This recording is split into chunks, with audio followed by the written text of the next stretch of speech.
Manson had a hard life. She might be a bull elephant on the outside, but she's a pussycat inside.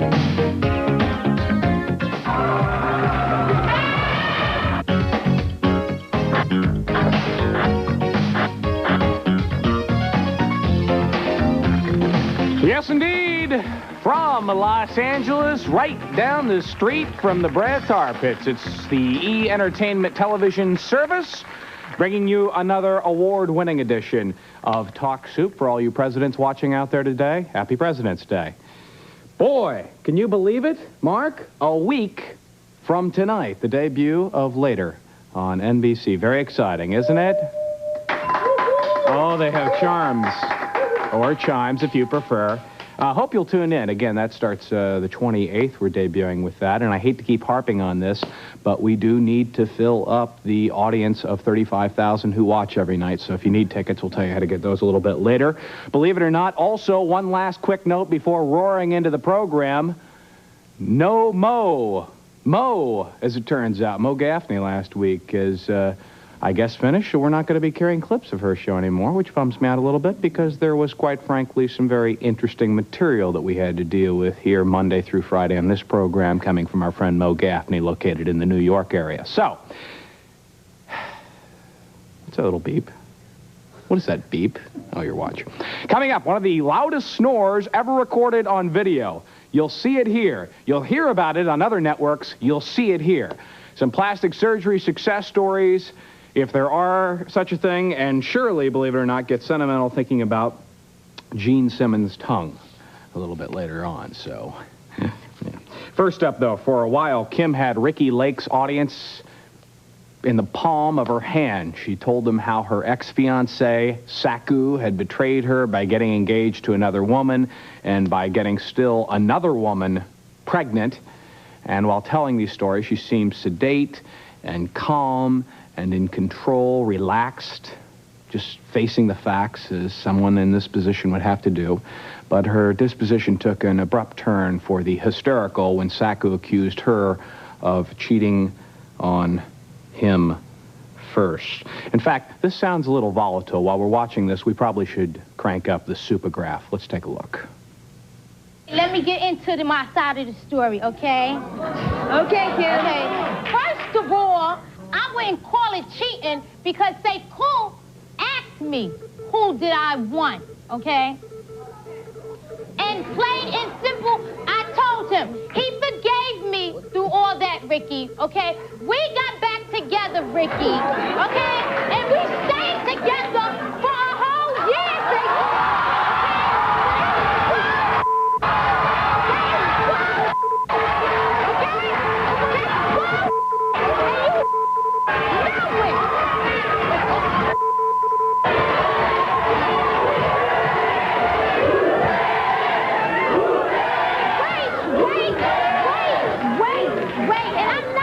Ricky, okay? This is why I'm not with her now. Because you have turned, Kim, that's why. You have changed. Do you notice she's changed 180 degrees from before he walked out here? What do you want to say to him? You said you weren't finished. Please. Okay, Sekou, first of all, I did not bring you here to argue with you. Okay? There you have it, the highlight of Ricky Lake. That was a little breath of excitement to start your Monday off with, wouldn't you say? We had to roll, I guess, the Supergraph there because the clip was so volatile. In fact, does that thing really work? Can you go back to that? Yeah, I guess it does. Ah! This Wednesday on Ricky's show, some straight white males complain that they're being discriminated against. They go, I'll see you tomorrow night. It's nightly news for this Friday. Discriminated against Wednesday.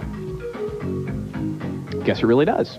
They say that legendary gunslinger John Wesley Hardin was so mean, he once shot a man for snoring.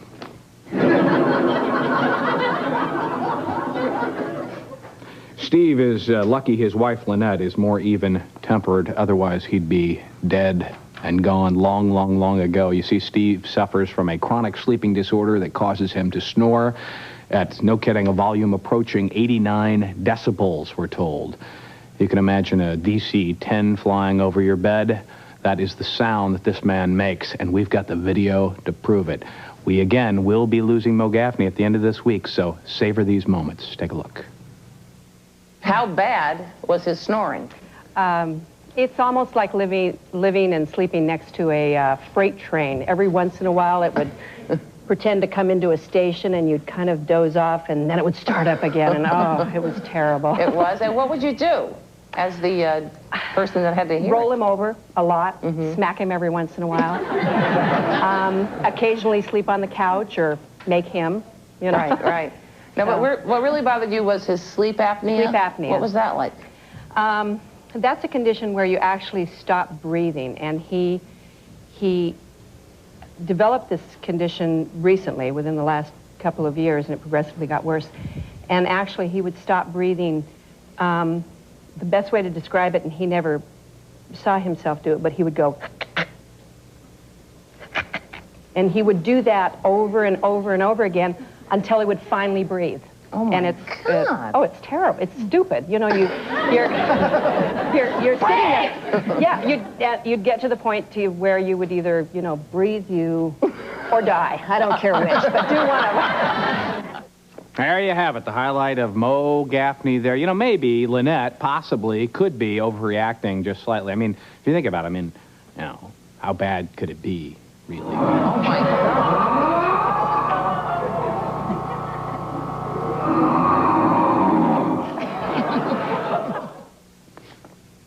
Well, see, that's pretty bad, isn't it?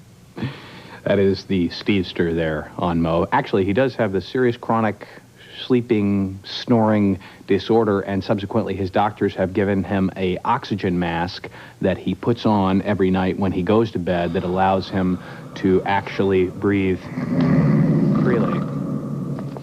Wait a second, I'm sorry, that was his jock strap. I don't think we have the still of his. Well, on Wednesday's show, Mo meets people who take drugs to alter their moods. The ups and downs of pill popping will be discussed and examined on one of the final editions of the Mo Gaffney Show, which we are truly sorry to see go into the sunset. 70s weren't all that bad. In those days, Gene Simmons and the members of KISS never went out in public without their stage makeup on. They had mood rocks and what else? I guess pet rocks and mood rings. Didn't you? Anyway, believe it or not, 1970s expert Leslie Herson showed up on Shirley last week to discuss some of the famous memorabilia she's been storing in her closet for the last 20 or so years. Take a look and please enjoy this moment as well. I have Gene Simmons from the KISS. Can I tell you? Okay, you remember when Gene Simmons used to always, I got a Gene Simmons story. I didn't know you were bringing that down, but I'll tell you a story I've never told on television. I interviewed Gene Simmons many, many years ago, and at the end of the interview, now I'd heard he had this thing about his tongue. He was always talking about how long his tongue was. And at the end of the interview, yeah, I'll wrap in a minute, hold on, relax, relax, be groovy, be groovy. And he sticks his tongue out and he says, so, what do you think? And this thing came out, this long tongue, and I couldn't believe that he was actually that revolting and outrageous. So, Gene, this is what I got to say to you. Oh, boy.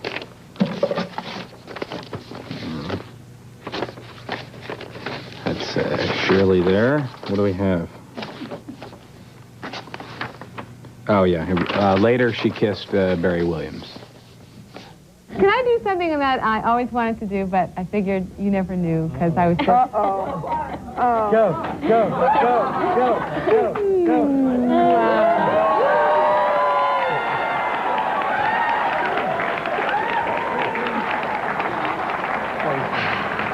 That's it. My life is complete. I've kissed Johnny Osmond and Barry Williams. Everything's fine from here on in. Okay. The highlight there, and Wednesday, Shirley will be speaking to some child actors and their parents. Will these kids follow in the footsteps of Jodie Foster or Dana Plato? We're going to take a quick break and be back. I think it's a good time for a break, don't you? Sure is. Tanya Harding's mom defends her little angel, and Charles Manson attracts some new fans. Coming up here next.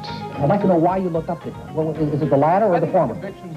I think he was innocent of those convictions. I don't think he was involved in He them. didn't murder Okay, so anybody. you... 7.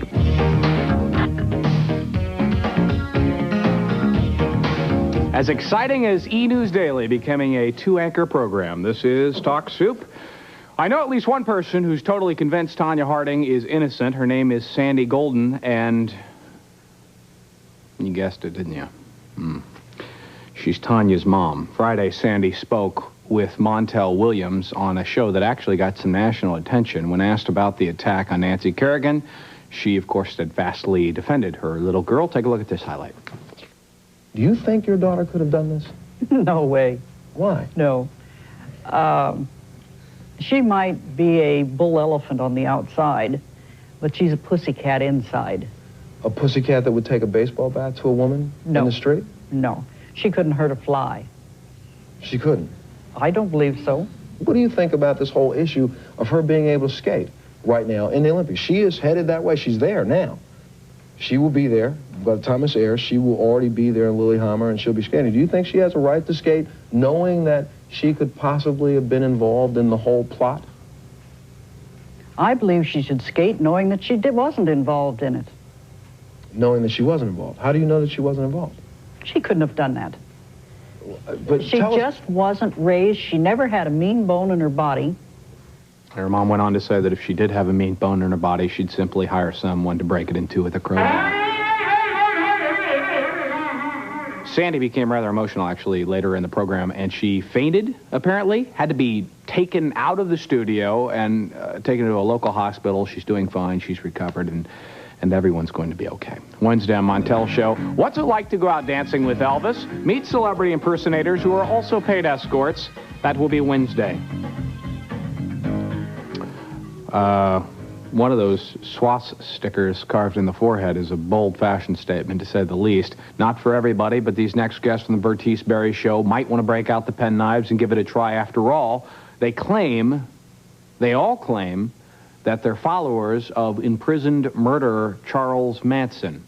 They believe in the man and his message that he preached all those years, and they're a little out there. Vincent Bugliosi was the man who prosecuted Manson. He couldn't believe his ears. Take a look at this.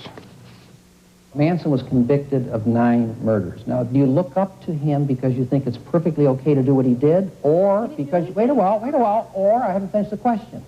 Or do you think the convictions were an error and that he's innocent? I'd like to know why you look up to him. Well, is it the latter or the former? I think he was innocent of those convictions. Okay. I don't think he was involved in them. He didn't murder anybody. So you look up to him because you think he's innocent. Yes. Is that correct? Right. Because of the other philosophy. To me, the tale of nothing killed just so irrelevant. Why not look up to Gandhi? Why not look up to Martin Luther King? Why not look up to someone else? Gandhi was a sexist man. Vincent, yes. Vincent, yes. I want to take this step by step here now. They say that... Why do we have to go look to an Indian? They say... Why can't we look to a white man? I can't identify with Gandhi. He was from another culture, another time. And he was sexist. He was a womanizer. I can't identify with something like that, but Manson had a hard life. He was a white man who had a hard life, who grew up in the same conditions I did. I'd like to follow up.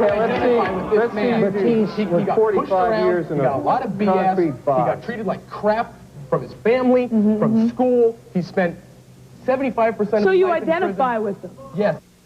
No, not at all. Many of the kids weren't even born, obviously, when the Manson family was claiming their victims some 25 years ago. This Wednesday, Bertice looks into the TV special, The Jackson Family Honors, happening over there at NBC. Is it merely a whitewash for previous scandals? Possibly. You decide. Wednesday. Okay? That's the way love goes. Sure is. At age 21, Shaquille O'Neal is already an NBA superstar, a successful author, a film actor. I guess he's got a rap album out. The guy is just unbelievable. To emphasize just how much he is doing these days, Katie Couric in this highlight will talk to him a little bit about everything. Here she is now, putting both the O'Neal mystique and the O'Neal physique into perspective. Take a look.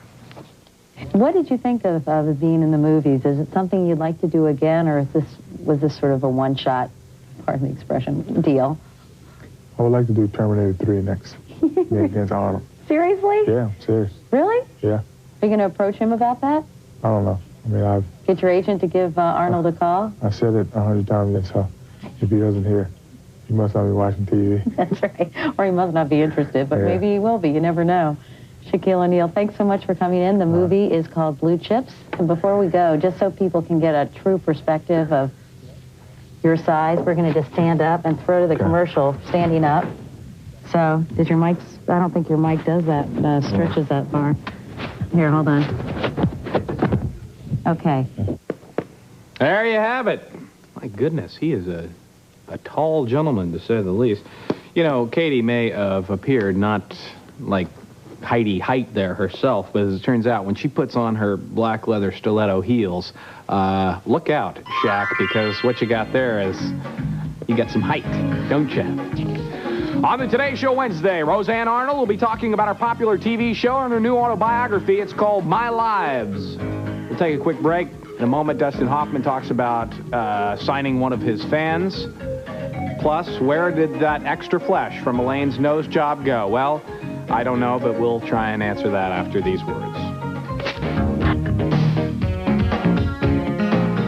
We're back. This is Talk Soup. If you're going to be out here in Los Angeles, I guess starting the 28th. We begin later over in Burbank. If you'd like to come by and see the show, simply contact, oh yes, right there, NBC Tickets, 3000 West Alameda, Burbank, California. Or I guess you can call that number and get tickets as well at 818-840-3537 and come down, and free water for everybody who comes. Think about it. Okay? If you could just change one thing about your appearance, what would it be? Did you get a little nose job up here? Have those chubby cheeks deflated? Perhaps reduce those sausage-like fingers so that they're long and graceful. Friday, Maury Povich met women who've undergone all of these operations and more. Presenting plastic surgery patients and tips right now. Here's some before and after photos. Before, her cheek fat was removed because, remember, she wanted to create a waif look, and this is the way she looked before. She felt that she had no cheeks.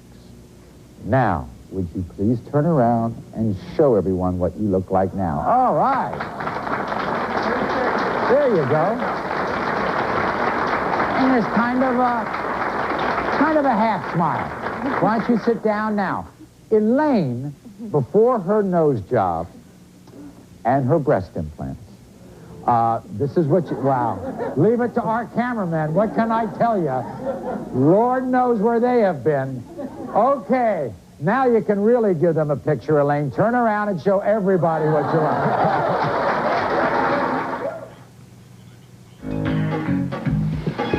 On this Wednesday show, Maury talks to some phone sex operators, and get this, they don't even charge him. What a scam. No doubt about it, Dustin Hoffman's breakthrough role was the lead in Mike Nichols' film, The Graduate. A coming-of-age drama was an instant success, but even after it was released, Hoffman continued to collect unemployment, believe it or not. Isn't that an amazing story? And true. Frankly, he wasn't sure he could make a living as far as being a film star. Friday, Hoffman told Larry King how he finally realized he was destined for greatness. The Graduate, you had no idea. Now you're a star. Yeah. You're doing this one. Nichols has directed you in The Graduate. The Graduate is a hit. This is 1968. And you know how I know I'm a star? I'm walking down Fifth Avenue, and a girl comes up to me, as W.C. Fields said, bountifully endowed by the Creator, and she has a T-shirt on. This is the 60s.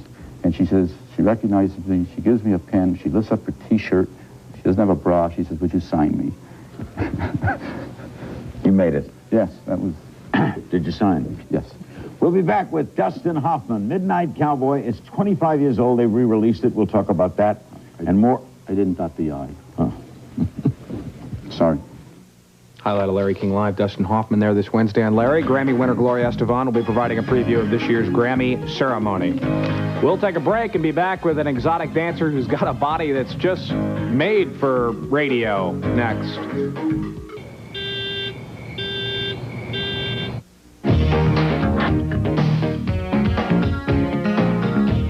Tim can do things with his body that challenge the laws of physics and the boundaries of good taste, can he? If you're a fan of big, beefy men, his exotic moves will titillate and perhaps delight you a little bit.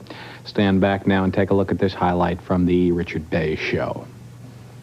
Let's see what he has to offer here.